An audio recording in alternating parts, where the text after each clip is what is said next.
भाभी से मिले कैसे थे? मैं प्ले कर रहा था तो वो आई थी प्ले में हेल्प वेल्प करने, तो वहाँ पे पहली बार मुलाकात हुई। फिर सालों साल होती रही, मिलते रहे, बिछड़ते रहे। फिर कोविड के दौरान हम लोग साथ रहने लगे।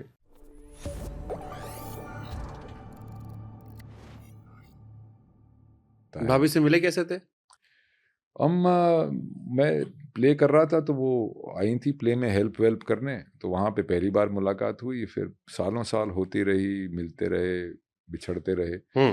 फिर कोविड के दौरान हम लोग साथ रहने लगे और उसके बाद फिर वो एक अंडरस्टैंडिंग हो गई, एक जो आजकल के मॉडर्न उसमें कि भाई साथ रह के देख लो, लिव इन, तो वो हुआ। उसके बाद फिर हमने ब्याह किया। तो जब भाभी को हरियाणा लेके आए, भाभी को उसको तो मैं शादी के बाद हरियाणा जाने का मौका ही नहीं मिला, कभी लाई नहीं ना था? मणिपुर जाने का मौका मिला, ना हरियाणा जाने का। शादी से पहले मुझे लगता है वो भी एक अपने में किस्सा होगा जब हरियाणा लाओगे आप और सब मिलने आएंगे। नहीं, उससे पहले शादी से पहले मैं खालसा एड के लिए काफ़ी काम करता था, तो हमें कहीं जाना था दोनों ने, तो हम खालसा एड पे, मैं उसको भी साथ में ले गया। तो पंजाब में जब फ्लड्स आई थी तो रिलीफ वर्क के लिए मैंने उसको भी साथ रखा अपने। मैं कहा चलो करके देखो, तुम भी सेवा करो।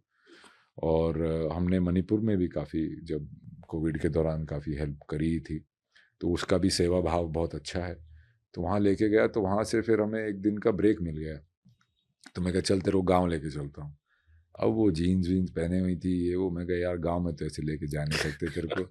तो हमने रास्ते में पानीपत में रुके। पानीपत में जाके एक स्टोर में से मैं कहता हूँ अंदर जाए, सलवार कुर्ता सलवार कमीज और ये दुपट्टा उपट्टा खरीद के ला, और वहीं चेंज करके वैसे ही आना। तो वो आई, फिर उसने पल्लू कर लिया सर पे। तो मैं मगा पल्लू वल्लू करके चल, ऐसे नहीं, मतलब हमारा भी ट्रेडिशन है, हालांकि थोड़े से culture is agriculture is our culture, पर फिर भी यार हमारे में ऐसे नहीं जाएगी गांव में। गांव में गई तो मेरी चाची वाची ने पल्लू निकाल दिया, बोलते हैं हम तो खुद दुखी हो रहे हैं, इसलिए तू क्यों कर रही है। तो फिर वहाँ पे गए, गांव में गए। मेरे एक चाचा गांव में रहते हैं, पहले उनके घर गए, फिर दूसरे चाचा के यहाँ गए, फिर तीसरे चाचा के यहाँ गए। मैं कहा सबकी मिठाई लो, सबके घर मिठाई दो। तो मिठाई, फूल वूल, घेवर वेवर हम लेके गए। तो फिर सबको बहुत ही अच्छी लगी। मेरे चाचा लोग, तीनों चाचा मेरे, वो उनसे बॉम्बे में मिल चुके थे एक बारी। तो उन्होंने जो खाना वाना बनाया उनके लिए, बड़े बड़े खुश हुए। तो उनको कोई झिझक नहीं थी, किसी भी तरह की कोई जिंदगी झिझक आपकी आसान नहीं। होगी। जिंदगी मेरी आसान होगी, वो तो सब तो यही इस बात से खुश थे कि भाई सत्तू का ब्याह तो हो रहा है। अच्छा है, दामाद हाँ, लेके नहीं है, बहू लेके बोला आए। सारी जिंदगी रान गए। नहीं, ये भी अच्छा है ना, दामाद लेके नहीं आया, बहू लेके आया है। हाँ, ये भी अच्छा है। हाँ, आजकल तो ये भी चलता है। हाँ। ठीक है, मैंने प्यार मोहब्बत पे कुछ क्वेश्चंस रखे हैं। मर्डर 3, जिस्म 2, रंगरसिया में ऑन स्क्रीन खूब रोमांस किया, लेकिन कैमरे के पीछे वाला रणदीप कितना रोमांटिक है? मेरा ना कहीं रोमांस मेरे काम के साथ ज़्यादा हो गया हमेशा से। तो मैं इतना रोमांटिकली इंक्लाइन नहीं हूँ, जो कि एक परिभाषा रोमांस की होती है, फूल वूल ये वो, उसमें तो मेरा कुछ ज़्यादा है नहीं। पर हाँ, बिल्कुल मैं भी इंसान हूँ, तो सब थोड़े आशिक तो होते ही हैं। तो क्या सबसे बड़ा आशिकी वाला कांड किया? अरे भाई, डके डकाए ढोल धरे हैं, उन्हें डके रान दे। अरे अब तो अरे शादी। बहुत बेवकूफ़ियाँ की हैं यार ज़िंदगी में, बहुत बेवकूफ़ियाँ की हैं। पर वो पर्सनल लेवल पे हैं, और मेरा यही मानना है कि जो, चलो ठीक है, वैसे कुछ जेनरिक क्वेश्चन पूछ लेते हैं। प्यार एक ही बार होता है या बार बार होता है? प्यार बार बार होता है ज़िंदगी में, बार बार होता है प्यार, और एक ही इंसान से भी बार बार होता है। तो प्यार तो एक फ्लोटिंग मैकेनिज्म है। What is love for you? Love is looking in the same direction, not at each other. Okay, beautiful. अब शादी जैसे हो गई, क्या समझ में आता है शादीशुदा जिंदगी का फॉर्मूला क्या है? अच्छा, फॉर्मूला अच्छा यही है कि घर पे सुख शांति रखनी चाहिए। नहीं तो वो आपकी बाकी रोजमर्रा की जिंदगी में टेंशन क्रिएट कर देती है, तो थोड़ा सा ख्याल रखना चाहिए। आप भी डरते बीवी से? डरते नहीं है यार, नाराजगी ना रहे ज्यादा, लड़ाई झगड़े सबके इसी को होते डर हैं। कहते हैं। इसी को डर कहते हैं। और इस डर के आगे ही जीत है। हाँ। जिंदगी में पैसा कितना जरूरी है? जिंदगी में मैंने कभी पैसे का इतना लोभ किया नहीं। जैसे मैंने कहीं सुना था कि आप जब किक कर रहे थे सलमान भाई के साथ, तो सलमान भाई ने आपको ज्ञान दिया कि पैसे बना लो, बाद में काम आएगा। हाँ, वो पैसे बना लो बाद में काम आएगा। मुझे तो काम में ही मैं इतना व्यस्त था कि वही मेरी पूंजी बनी हुई थी। पर हाँ, शादी से ये बहुत फ़र्क पड़ा है कि मैं अब थोड़ा रिस्पॉन्सिबली सोचने लग गया हूँ। हालांकि अभी भी घोड़े, कुत्ते, बिल्लियाँ, ये वो, इन पे बहुत खर्चा रहता है। डर नहीं लगता घोड़े बिक जाएंगे? नहीं नहीं, घोड़े तो हमने जब नहीं बेचे जब हमने गाड़ियाँ, माइक्रोवेव, फ्रिज तक बेच दी थी। हमने तो तब भी घोड़े नहीं बेचे। सावरकर जी की उसमें मैंने अपने घर वर जब दाव पे लगा दिया था, पर घोड़े नहीं बेचे। एक अरब लोगों की एक कहावत होती है कि भगवान मुझे खर्चे दे ताकि मैं और मेहनत करूं और मैं और कमाई करूं। वो ये नहीं बोलते कि बचत करो, बोलते और खर्चे दो ताकि और वो। तो वो मेरा हमेशा से सिलसिला रहा है।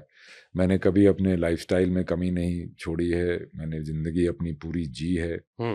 और मैं कई बार मजाक में कहता हूँ कि I lost all my money on slow horses and fast women, पर वो भी एक मजाक ही है, एक कहावत है। बट दिल की बात निकल ही आती है। हाँ, कितना भी छिपाते रहो कहीं ना कहीं कहावतों में आती है। जिंदगी की सच्चाई होती है। हाँ, बट मुझे जब भी जितना पैसे की जरूरत पड़ी है, मेरे पास वो आ गया है। मैंने कोई संपत्ति नहीं जोड़ी है। तो पैसा क्या है आपकी नजर में? पैसा ये है कि आप पैसे के लिए काम ना कर रहे हो, इतना आपके पास होना चाहिए। आपको जैसे बहुत सारी जिंदगी खर्चे और रेंट, खाने पीने की जब पहली तारीख आने वाली होती है उसमें निकल गई, क्योंकि काम मैंने एक तो कम किया, ऊपर से काम भी इतना चूज करके किया कि उसमें कभी बार्गेन नहीं कर पाए कि मुझे पैसे ज़्यादा चाहिए। और हमेशा हर प्रोजेक्ट में मैं ही सबसे ज़्यादा पैशनेट होता हूँ, तो मेरे को ही पड़ी रहती है, तो मुझे हमेशा short end of the stick मिलता है। पर अभी मुझे थोड़ा लगने लगा है कि मुझे कमाना चाहिए और थोड़ा कुछ जोड़ना चाहिए। सही कहते हैं, बीवी आने से इंसान बदल जाता है। इंसान बदल जाता है और वो एक सेंस ऑफ रिस्पॉन्सिबिलिटी एक आने लग जाती है, अपने लिए ही नहीं, एक फैमिली बनानी है मुझे भी, तो उनके आने वाले उनके लिए। और इतनी लेट उम्र में शादी हुई है तो और थोड़ा कुछ छोड़ के जाना पड़ेगा, क्योंकि हम तो पता नहीं कब चले जाएं। तो वो एक थोड़ी सी एक सेंस ऑफ रिस्पॉन्सिबिलिटी आई है। House you bond with Kangana Ranaut? It's okay. I worked with her in a couple of movies, and it's okay. I mean, it's not too close. कभी कभी बातचीत हो जाती है। इनफैक्ट एक दिन मुझे सपना आया था जब इंदिरा गांधी की उनकी पिक्चर आने वाली थी, तो मुझे सपना आया कि मैं और वो दोनों बच्चे हैं छोटे और आपस में बातें कर रहे हैं। तो मैंने उसको भेजा था मैसेज, तो बोली बहुत स्वीट है ये वो, कभी मिलेंगे। पर ऐसे कुछ ना मुलाकात का कभी मौका आया और ना ही कुछ ऐसा इत्तेफाक। ये सवाल मैंने इसलिए पूछा क्योंकि 16 अप्रैल 2019 आपने आलिया भट्ट को कोट करते हुए एक ट्वीट किया था जिसमें किसी का नाम नहीं लिखा था, बट यू कोटेड कि I am glad that you not letting the opinions of very occasional actors. और कंगना के बहुत सारे फैंस हैं जो आज 6 साल बाद भी उसको कोट करते हुए मुझे ये डाल रहे थे कि आपने कंगना को इसके जरिए क्रिटिसाइज किया था। मुझे नहीं पता, आपने इसमें किसी का नाम नहीं लिखा था, बट कंगना के फैंस को ये लगता है कि आपने उन्हें ओकेजनल एक्टर्स कहा था।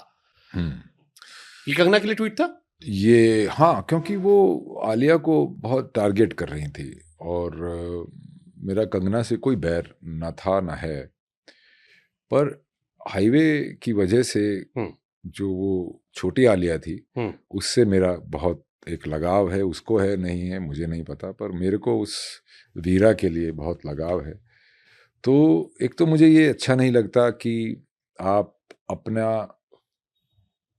तूता बजाने के लिए किसी और को नीचा दिखाओ, वो मुझे बिल्कुल अच्छा नहीं लगता, ना ही मैं करता हूँ और ना ही मुझे वो अच्छा लगता है। तो वो जब मुझे लगा कि ऐसा हो रहा था उनकी बातचीत से, मेरे साथ भी ऐसी अनफेयरनेस बहुत हुई हैं, पर आदमी उसको पी जाता है, एक डिग्निटी मेंटेन रखता है। तो वो जब नहीं हुआ तो और जब वो ऐसे लगा मुझे तो ही हम्म। मैंने इसको ये ट्वीट किया था, क्योंकि कोशिश सभी कर रहे हैं। किसी के प्लेट में कम है, किसी के ज़्यादा, किसी के पहले कम है, किसी के बाद में कम है। तो इसमें और कंगना एक बहुत अच्छी एक्टर है, उसको ऐसी बातें शोभा नहीं देती। ठीक है।